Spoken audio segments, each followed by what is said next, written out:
જય શ્રી કૃષ્ણ, જય ગૌ માતા, જય આયુર્વેદ। લગભગ ઘણા સમયથી આપણા મિત્રો જે ઘીની રાહે હતા, તો હવે એના ઓર્ડરો પેન્ડિંગ હતા, તો આપણે હવે પૂર્ણ કરવા જઈ રહ્યા છીએ।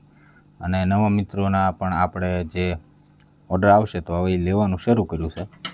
અને બીજું કે મને એ વાતનો એક આનંદ છે કે મારા ગ્રાહકો છે ને, મારે હમણાં વચ્ચે તકલીફ હતી જે હોસ્પિટલમાં 1.5 મહિનો અમારે થયો, તો એ પ્રમાણે મારા ગ્રાહક મિત્રો છે ને મારા ઘીની રાહે રહ્યા છે।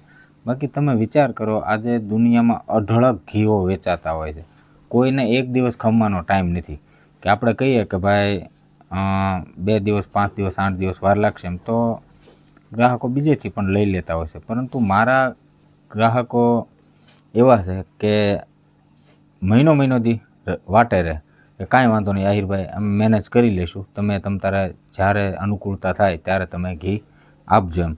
તો એ મારા ગ્રાહક મિત્રોનો પણ હું ખૂબ ખૂબ હૃદયથી આભાર માનું છું કે તમે મારી તકલીફને સમજ્યા અને મારા ઘીની રાહે રહ્યા।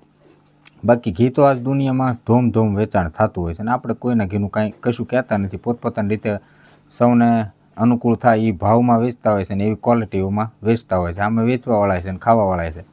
બાકી આપણે સૌ આજે રોજ ઉઠીને સમાચારોમાં ને ટીવીમાં ને બધામાં જોતા જ હોય છે, દૂધ ઘીની માખણની આઈટમો કેટલી બધી ડુપ્લિકેટો પકડાતી હોય છે।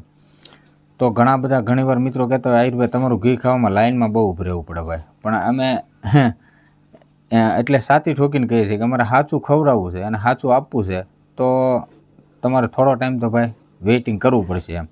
અને એટલા માટે જ અમે કાયમ ગ્રાહકોને કહેતા હોય કે તમે 10-15 દિવસ અમને અગાઉ વારો લખાવો, તો અમે એ સમયસર તમને ઘી આપી શકશું। અને મિત્રો ભલે ઓછું ખાઓ પણ સારું ખાઓ। બાકી આ દુનિયાની અંદર ગજબનું ભેળસેળવાળી વસ્તુ તમામ પ્રકારમાં ટૂંકમાં વસ્તુઓમાં ભેળસેળવાળી વસ્તુઓ મળતી હોય છે। આપણે એકવાર તમે ટેસ્ટ કરીને જોઈ લો। અને અમે ગ્રાહકોને તમામ પ્રકારની છૂટ આપતા હોઈએ છીએ કે ભાઈ અમારા ઘીનો તમે લેબ ટેસ્ટ કરાવી શકો છો। અમે અમારા ગ્રાહકને એમ કહીએ કે ઘીને ચકાસવાનું માપદંડ તમારું, ક્વોલિટી અમારી, બાકી બીજું તો આપણે વિશે શું કહી શકીએ એમ।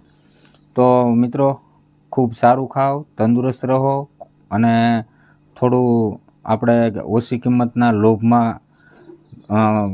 ભેળસેળવાળી વસ્તુ ખાઈ અને દવાખાને દેવા એના કરતાં સારી ઉત્તમ વસ્તુઓ ખાઈ અને શરીરને તંદુરસ્ત રાખીએ। ભગવાન સૌને ખૂબ તંદુરસ્ત રાખે એવી હૃદયની ભાવના।